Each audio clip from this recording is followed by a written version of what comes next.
हरे कृष्णा। तो आज हम चर्चा करेंगे कैसे भगवान राम वापस अयोध्या पहुंचते हैं और कैसे उनका राज तिलक होता है, राज्याभिषेक होता है ना। तो कल हमने समाप्त किया था कि सबसे अंतिम में दशरथ महाराज आए, है ना, स्वर्ग से आए और उन्होंने भगवान राम को आशीर्वाद दिया, है ना, लक्ष्मण उनको आशीर्वाद दिया और सीता मैया को सांत्वना दी, है ना। और फिर भगवान राम से उन्होंने पूछा वात्सल्य प्रेम में कि आपको कुछ चाहिए, कोई वरदान चाहिए आपको। तो भगवान राम बोलते हैं क्या जो कैकेयी और भरत उनके प्रति आपने जो कटु वचन बोले थे और कैकेयी माता को त्यागा था वो आप वापस ले लीजिए, है ना। और दशरथ महाराज बहुत प्रसन्न होते हैं और फिर वापस चले आते हैं। फिर देवी देवता भी खुश थे वहाँ पर और वो पूछते हैं कि क्या आप वरदान मांगिए, है ना। तो भगवान राम बोलते हैं कि यहाँ वानरों का जो भी क्षेत्र है जहाँ वो रहते हैं वहाँ के जो सारे वृक्ष हैं उसमें फल बहुत अच्छी तरह लग जाएं, बहुत सारे फल लग जाएं, पूरे प्राकृतिक हरियाली हो और उनको किसी भी तरह का कोई कष्ट ना हो, है ना। और दूसरा है कि जितने भी वानर इस युद्ध में मारे गए हैं, है ना, वो दोबारा जीवित हो जाएं, है ना। तो इंद्र बोलते हैं कि ये मेरे लिए भी कठिन है लेकिन फिर भी मैं जो आपने बोला है उसका वो सेवा में पूरा करूँगा। तो वानर ऐसे जागते हैं जैसे स्वप्न देख रहे हैं, है ना, गहरी निद्रा में थे। और फिर रात्रि हो जाती है और सारे देवी देवता चले जाते हैं, है ना। और जब तो सुबह होती है तो विभीषण आते हैं भगवान राम के पास में और विभीषण इच्छा व्यक्त करते हैं कि कुछ दिन आप लंका में रुकिए, कुछ दिन यहाँ रुक के जाइए और बाद में आप कुछ समय के बाद जाइएगा, मुझे आपकी सेवा करना है ना। अभी इतने समय से तो मैं आपके साथ में ही था लेकिन अभी मुझे राजोचित किस तरह से आपकी सेवा की जाए उसका अवसर मिला है, तो आप कुछ समय रुकिए, है ना। तो भगवान राम बोलते हैं कि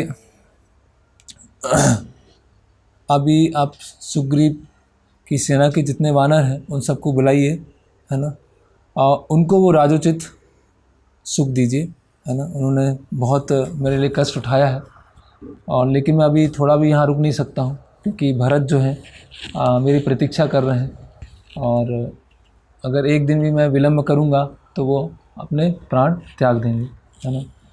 और जो भरत हैं उनको ये राजोचित वैभव बिल्कुल भी आकर्षित नहीं करते हैं और मुझे भी उस तरह से राजोचित ये जो सत्कार है वैभव मुझे आकर्षित नहीं करता है। और मेरा तो मन में बस एक ही विचार चल रहा है कैसे मैं अयोध्या वापस लौटूं, है ना। तो विभीषण बोलते हैं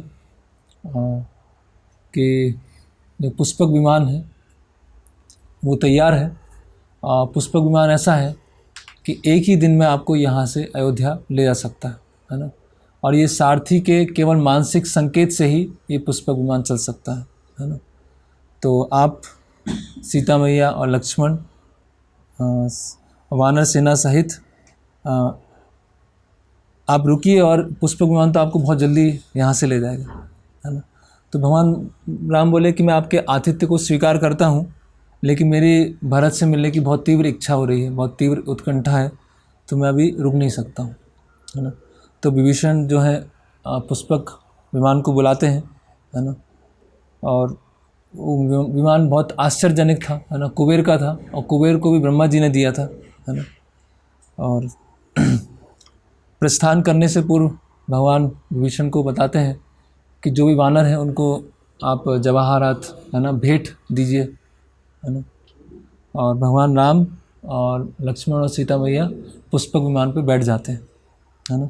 और बैठने के पश्चात फिर पूरी जो सभा है, विभीषण है, बहुत सारे राक्षस खड़े हुए हैं और वानर सेना है, सुग्रीव है, विचाम्बन है, सब खड़े हुए हैं।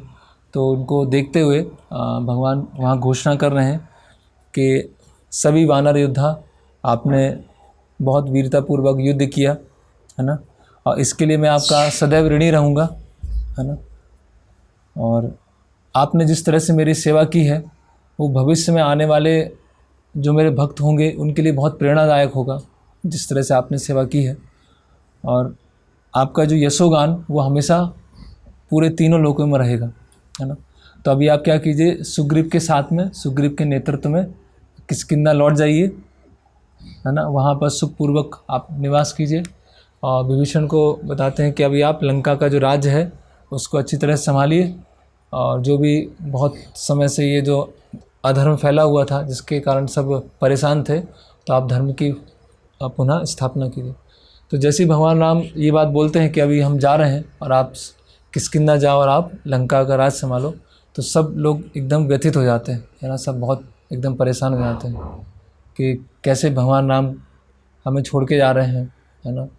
और मतलब लोग, हनुमान जी, है ना, जामवन, सुग्रीव, सब ऐसे रोने लगते हैं, है ना, दुखी हो जाते हैं। तो बोलते हैं कि एक एक विनती है, एक विनती है आपसे। तो भगवान राम बोलते क्या है? बोले हमने केवल आपको इसी रूप में देखा, वनवासी रूप में देखा कि जटा है और वृक्ष की मृग की छाल पहने धारण किए हुए। अभी आपके राजा के रूप में दर्शन करना चाहते हैं, है ना, कि आप राज सिंहासन पहने हैं और मुकुट पहने हैं। हम इस रूप का आपका दर्शन करना चाहते हैं, आपका राजाभिषेक देखना चाहते हैं, तो उसकी आप हमें अनुमति दीजिए, है ना। तो भगवान राम बोलते हैं ठीक है, आप लोग चल सकते हैं। और मैं भी सोच रहा था कि आप लोग चलें, लेकिन मैं सोच रहा था हो सकता है आप लोग की कुछ योजना हो कि आप लोगों को जाना है, इसीलिए मैंने बोला नहीं। अगर आप चलना चाहते हैं तो आप भी साथ में आ सकते हैं। तो अभी उस पुष्पक विमान में सुग्रीव, अंगद, हनुमान जी, विभीषण सब बैठ गए, सारी वानर सेना बैठ गई, और सारे लंका की राक्षस की सेना बैठ गई, सब उसमें बैठ गए, है ना। और ऐसा बताया जाता है कि पुष्पक विमान में इतनी क्षमता थी कि तीनों लोग भी अगर बैठना चाहें उस विमान के अंदर, तो वो तीनों लोगों को वो पुष्पक विमान बैठा सकता है, फिर भी उसमें जगह बचेगी, है ना।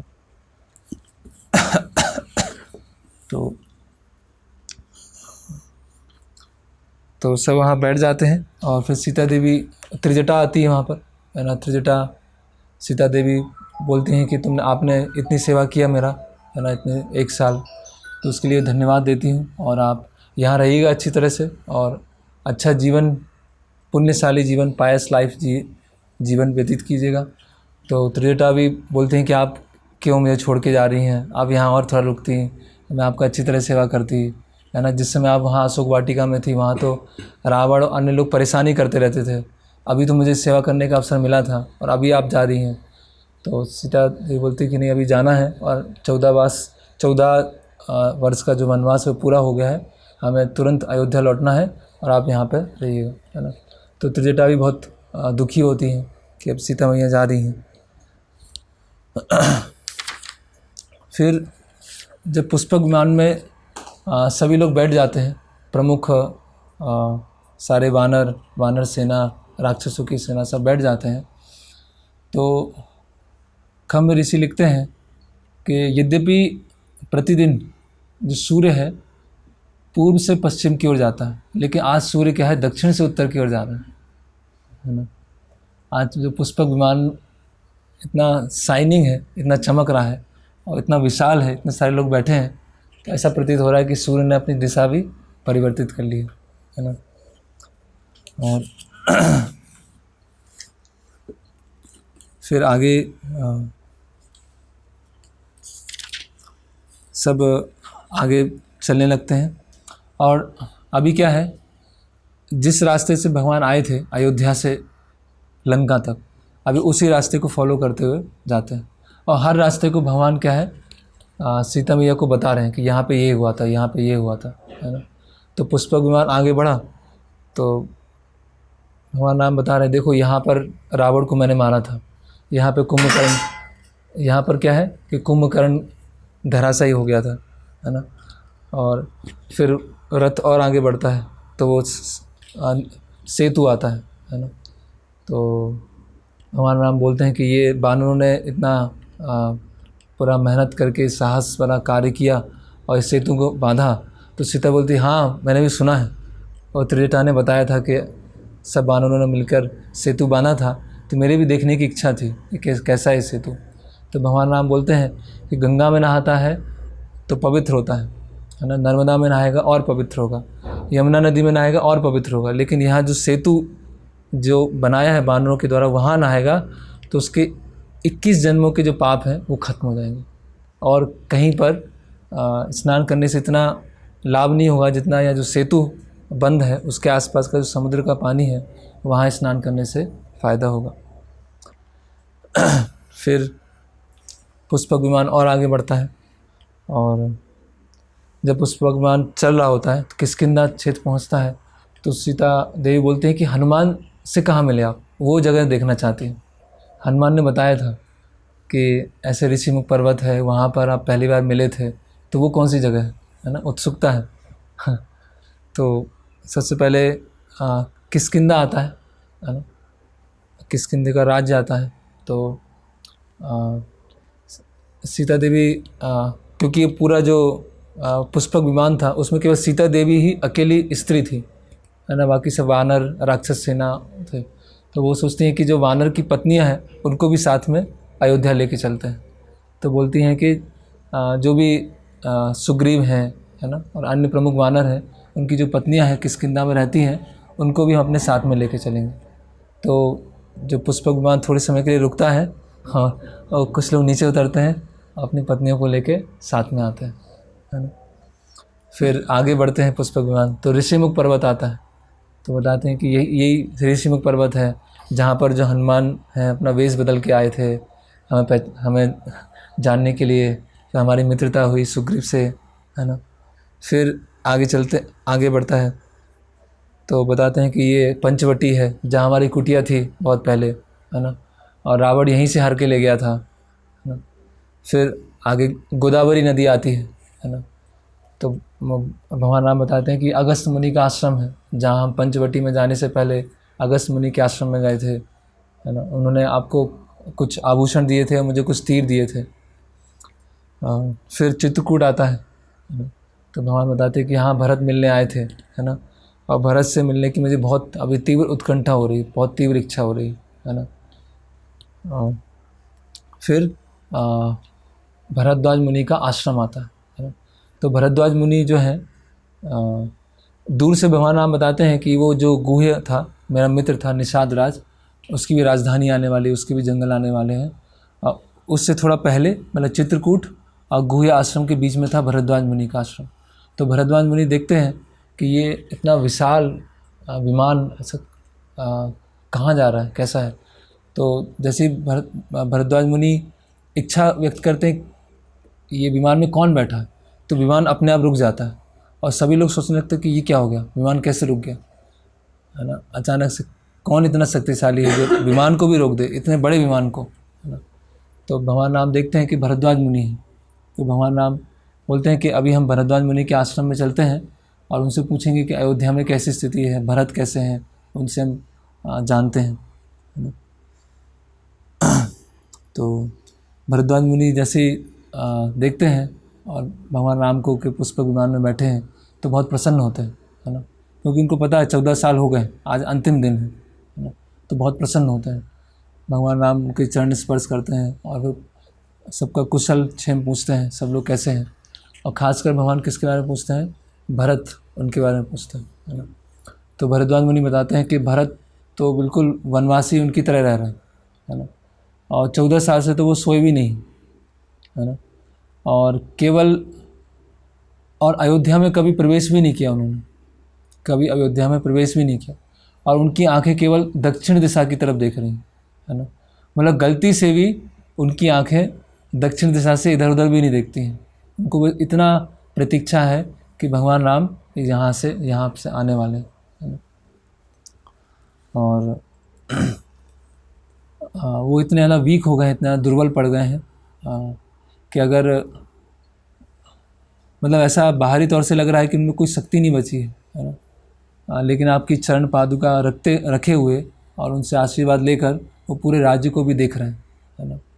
और दिन रात ऐसा लगता है कि उनकी आंखें भगवान ने क्यों दी हैं, आंखें क्यों बनाई है, केवल रोने के लिए है ना। 14 साल केवल वो आँखों से बस रोज़ आ रहे हैं, रोज़ आ रहे हैं, रोज़ आ रहे हैं। इस बात की कि मेरी वजह से, मेरी गलती की वजह से इतना सब भगवान राम को भोगना पड़ा। और स्वप्न में भी वो इंद्रिय तृप्ति के बारे में सोच नहीं सकते, स्वप्न में भी, है ना। मतलब गलती से भी वो कभी भी ये नहीं सोचते, उनके अंदर ये भावना नहीं आती है कि मैं अयोध्या का राजा हूँ, है ना, कि अयोध्या के राजा आप हैं, मतलब राम हैं, और उनके सेवक की तरह मैं यहाँ नंदीग्राम में बैठा हूँ, है ना। उनके मन में तनिक भी इस तरह का वो भावना नहीं आई है ना। तो हाँ, भगवान राम बहुत प्रसन्न होते हैं। और फिर भरद्वाज मुनि बताते हैं कि आप कुछ वरदान मांगिए, है ना, मैं आज बहुत प्रसन्न हूँ, आप इतने समय के बाद आए हैं। तो भगवान बोलते हैं कि यहाँ से लेके, आपके आश्रम से लेकर, मतलब भगवान राम के मन में विचार आता है कि वानरों ने इतना सेवा किया, तो अभी तो मैंने उनको कुछ पुरस्कार दिए नहीं, है ना, पुरस्कृत कुछ किया नहीं, उन्होंने इतना सेवा किया, है ना, अपने प्राण भी दे दिए, फिर भी मैंने कुछ उनके लिए सेवा नहीं किया। तो बोलते हैं कि भरद्वाज मुनि के आश्रम से लेकर अयोध्या तक सभी जगह फल आ जाए, सब जगह फल आ जाए, है ना, और सब जगह जो मधु है ना, मधु जो वृक्ष से वो टपकना चालू हो जाए, इतना ज़्यादा मधु हो जाए, है ना। तो भरद्वाज मुनि बोलते हैं कि हाँ ऐसे ही होगा। तो पूरा, क्योंकि अयोध्या पूरी उजाड़ हो गई थी, है ना, पूरी बंजर हो गई थी, है ना, हमने देखा था पहले। तो भरद्वाज मुनि के आशीर्वाद से, भरद्वाज मुनि के आश्रम से लेकर पूरी अयोध्या फिर से पूरी हरियाली हो गई, और बहुत सारे फल लग गए, और वानर बहुत प्रसन्न हुए। वानर पुष्पक विमान से उतरे और जोर जोर से चिल्ला रहे हैं, जय श्री राम, जय श्री राम, जय श्री राम। और वो फल खा रहे हैं, शहद पी रहे हैं, और फल खा रहे हैं, शहद पी रहे हैं, है ना। और कई लोगों ने इतना खाया, इतना शहद पिया कि वहीं सो गए। तो जब भगवान ने देखा कि वो इतना फल और खा के शहद पी के इतने प्रसन्न है, तो भगवान राम को भी प्रसन्नता होती है ना, कि कुछ तो मैं कुछ कर पाया, कुछ तो उनको पुरस्कृत कर पाया, पूरी तरह से तो नहीं।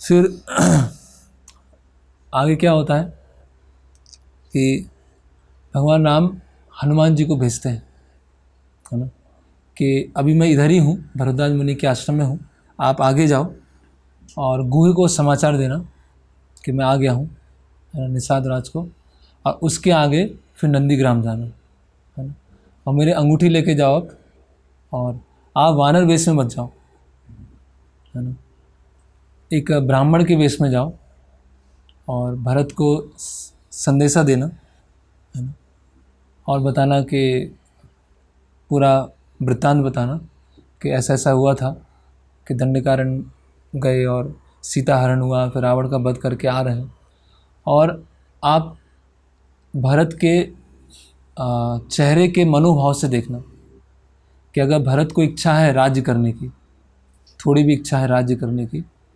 या जो कैकेयी माता ने कहा है कि भरत ही राजा रहे, और उसको भरत ने अगर थोड़ा भी इस तरह थोड़ा भी मान लिया है, तो फिर मैं अयोध्या नहीं आऊँगा, फिर मैं इधर ही रहूँगा भरद्वाज मुनि के आश्रम में, क्योंकि अच्छा है भरत राजा बने, वो इतने समय से राज्य संभाल रहे हैं, तो वही राजा बने, मुझे फिर राजा बनने की आवश्यकता नहीं, है ना।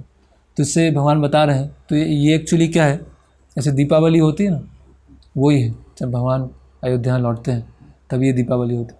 तो भगवान बता रहे हैं कि भगवान कब हमारे हृदय में आएंगे, जब हमें बिल्कुल भी तनिक भी इच्छा नहीं होगी स्वामी बनने की, है ना।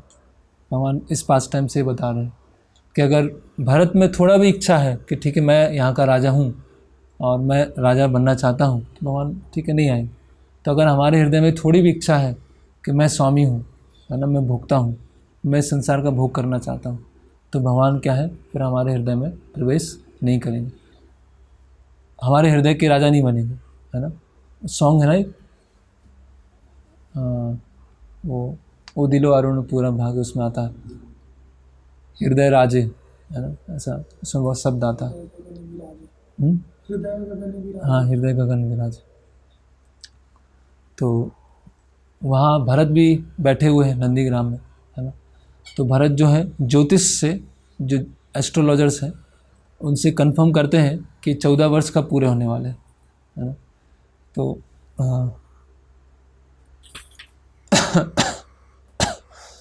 तो ज्योतिष बताते हैं कि आज ही 14 वर्ष पूरे होने वाले, है ना। तो अभी भरत, उनको पता नहीं था कि भगवान राम बहुत आगे गए हैं। भरत को तो ये पता था कि शायद चित्रकूट में है और चित्रकूट से वापस आना है। तो अभी कोई संकेत नहीं दिख रहा था कि भगवान आ रहे हैं, नहीं आ रहे हैं, है ना। तो भरत ने सोचा कि अगर भगवान राम को ऐसा प्रतीत हुआ कि मुझे राज्य करने की इच्छा है, तो भगवान यहाँ पे कभी नहीं आएंगे। तो इसीलिए क्या कीजिए, उन्होंने शत्रुघ्न को बुलाया और शत्रुघ्न को बोला कि आप अग्नि तैयार करो, मैं उस अग्नि में प्रवेश कर जाऊँगा, है ना। अगर भगवान यहाँ पर आ भी गए और मेरी मृत्यु भी हो गई तो उससे क्या, भगवान तो राजा बनने वाले हैं, है ना। तो जो मैंने पाप किए हैं उसका कुछ तो मैं प्रायश्चित कर पाऊँगा, जो मैंने गलती की है उसका प्रायश्चित होगा। तो शत्रुघ्न आप अग्नि प्रारंभ करो, है ना। और वहाँ पे भगवान राम जब हनुमान जी को भेजते हैं संदेशा देकर, तो हनुमान जी को बोलते हैं भगवान राम कि अगर भरत ने, क्योंकि आज अंतिम दिन है, अगर भरत ने गलती से भी अग्नि प्रज्वलित कर दी हो और वो प्रवेश करने वाले हो, तो आप तुरंत जाके अग्नि बुझा देंगे। तुरंत क्या है, भरत को पकड़ लेना, वहीं पर अग्नि प्रवेश करने मत देना, है ना। तो शत्रुघ्न बोलते कि नहीं, ऐसा तो मैं नहीं करूँगी, ये नहीं। तो हाँ, भरत बोलते नहीं, तुमको आज्ञा माननी पड़ेगी, है ना। अब भगवान राम नहीं आए अगर मेरे मृत्यु के पश्चात, और तुमको राज्य संभालना पड़ेगा। तो शत्रुघ्न बोलते हैं कि आप राज्य संभालना नहीं चाहते हैं, भगवान राम संभालना नहीं चाहते, लक्ष्मण संभालना नहीं चाहते, तो मैं क्या संभालूंगा, मैं तो करूँगा ही नहीं, है ना। तो भरत बोलते कि मैं आरोपी हूँ और अभी मेरे पापों का प्रायश्चित यही है कि आप अग्नि जलाओ और फिर मैं अग्नि में प्रवेश करता हूँ। तो अग्नि में प्रवेश करने वाले होते हैं, वैसे ही हनुमान जी वहाँ पर ब्राह्मण के वेश में आ जाते हैं और तुरंत जो भरत है उनको ऐसे पकड़ लेते हैं। तो भरत पूछते हैं कि आपने ऐसा क्यों किया। तो हनुमान जी जो ब्राह्मण वेश में थे वो बताते हैं कि मैं भगवान राम का दूत हूँ और उन्होंने मुझे भेजा है, और उन्होंने बताया है कि वो बहुत नज़दीक पहुँचे हैं, भरद्वाज मुनि के आश्रम तक आ गए हैं और कुछ समय के बाद अयोध्या आने वाले हैं।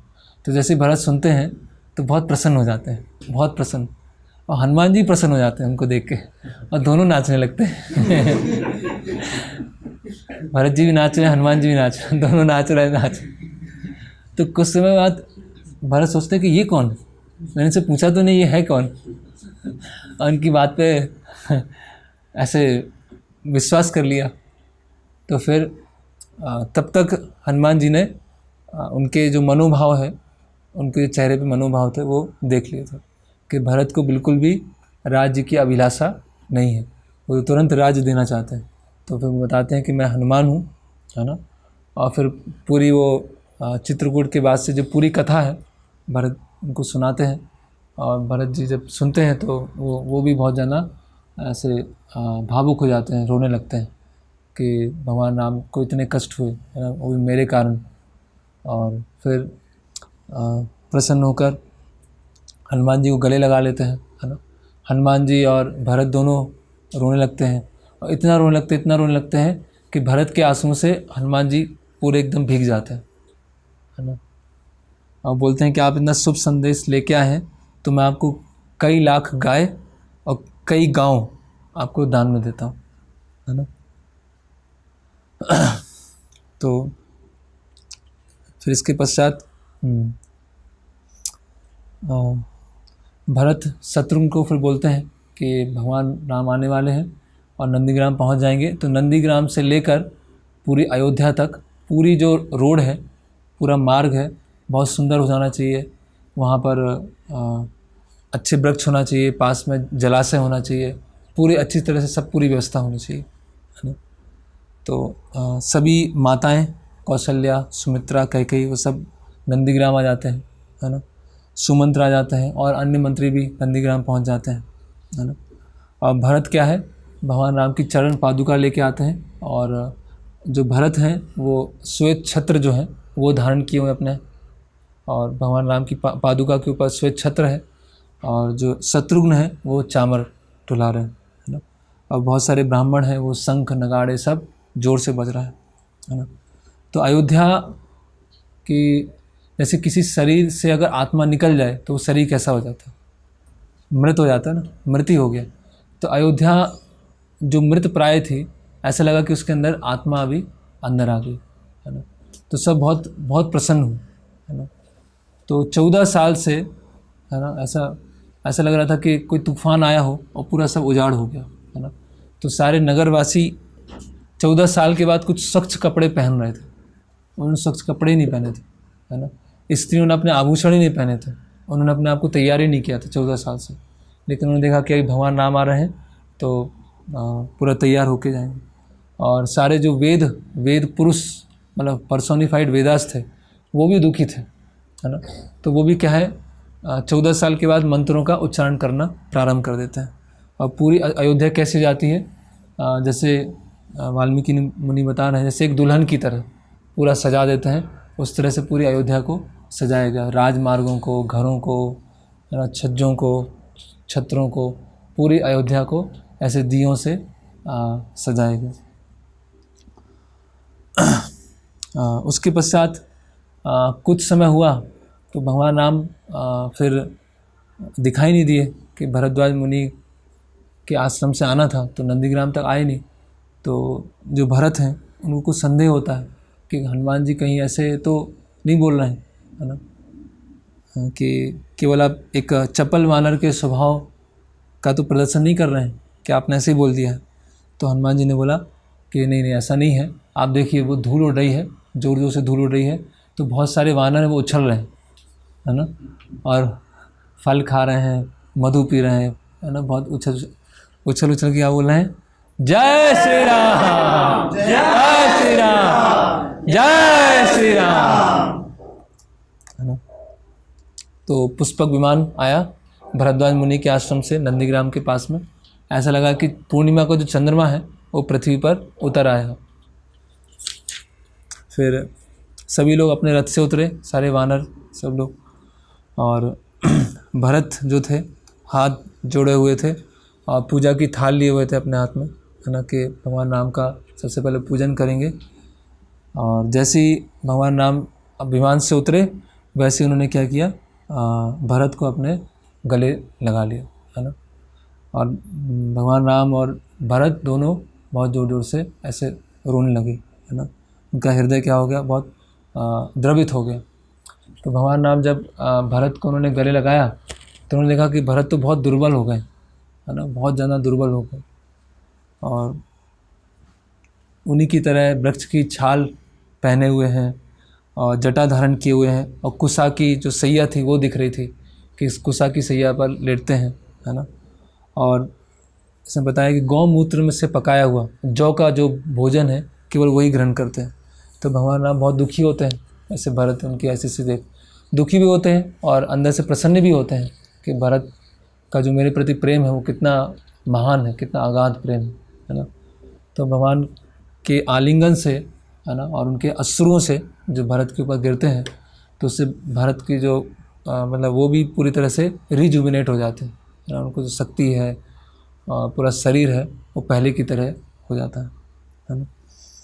और फिर भरत जी लक्ष्मण की प्रशंसा करते हैं कि मैं तो तुम्हारे जैसे सेवा नहीं कर पाया, लेकिन तुमने वास्तव में भगवान राम की सेवा की है ना। और सीता देवी को प्रणाम करते हैं, है ना, और बताते हैं कि आपकी वजह से इतना दुख, मतलब मेरी वजह से आपको इतना दुख हुआ, है ना।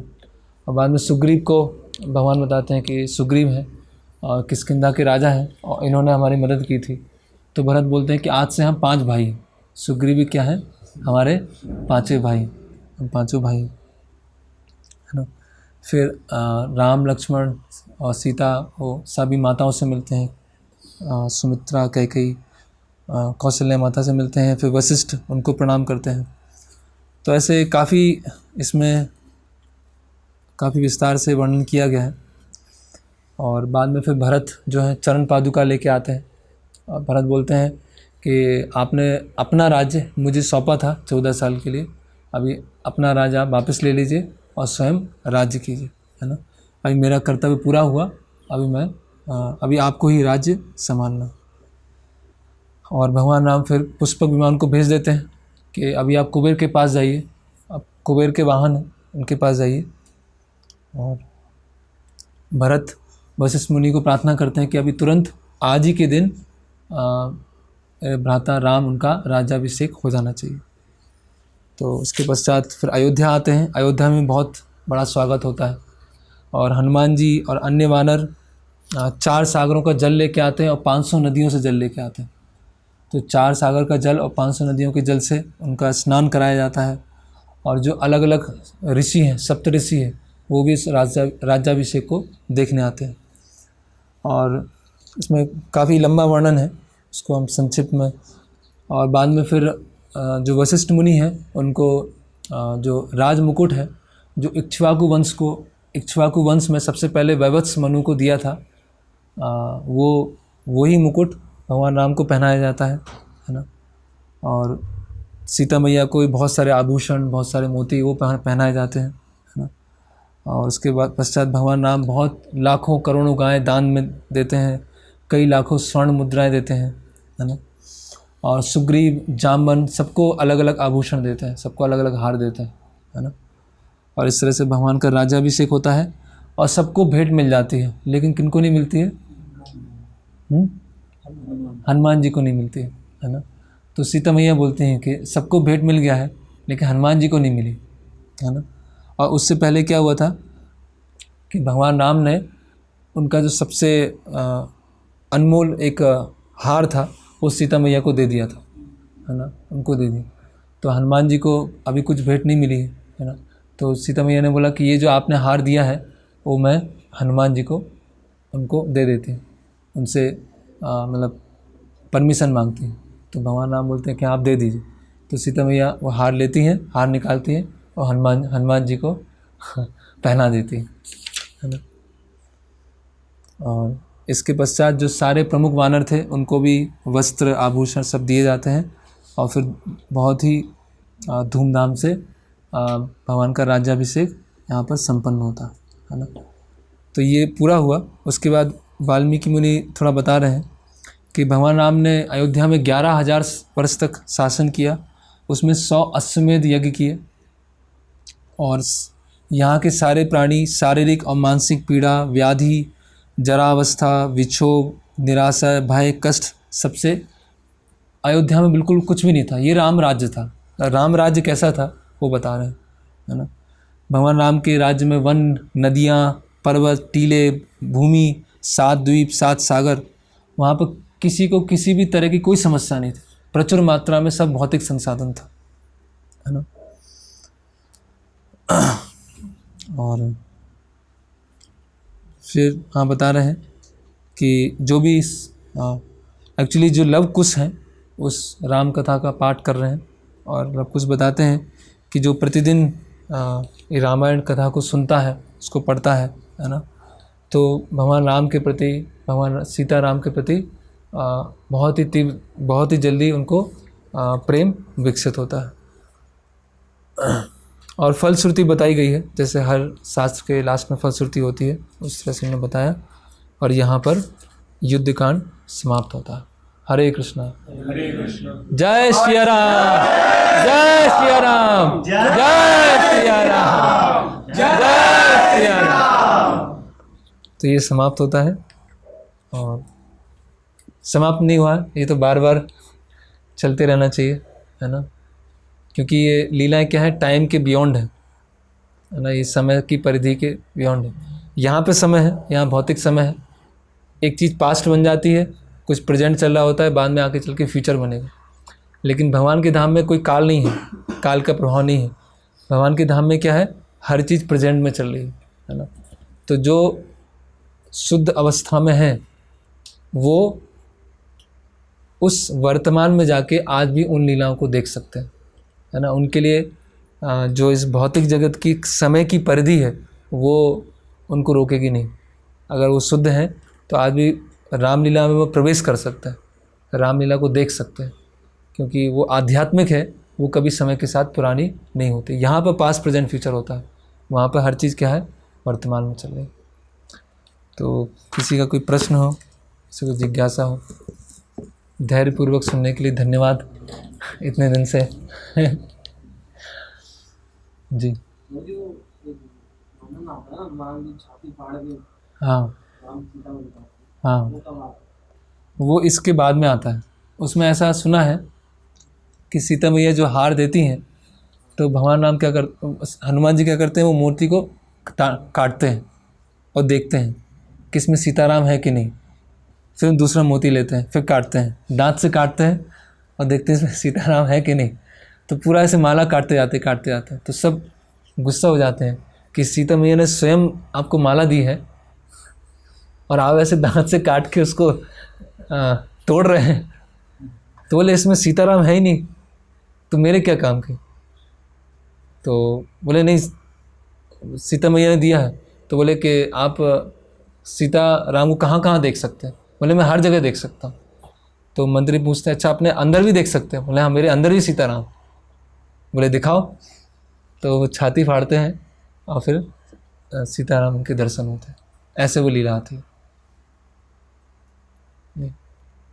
तो कुछ लीलाएं जो हनुमान जी की हैं वो इस राज्याभिषेक की बात की।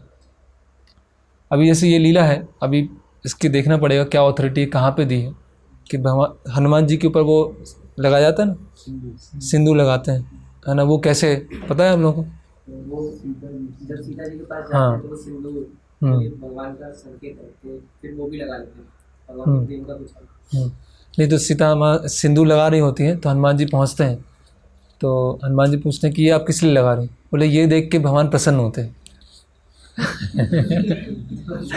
तो हनुमान जी बोलते हैं कि अच्छा प्रसन्न होते तो बढ़िया है। और जाते हैं पूरा सिंदूर लगाए, बोलते अब तो भगवान और प्रसन्न होंगे।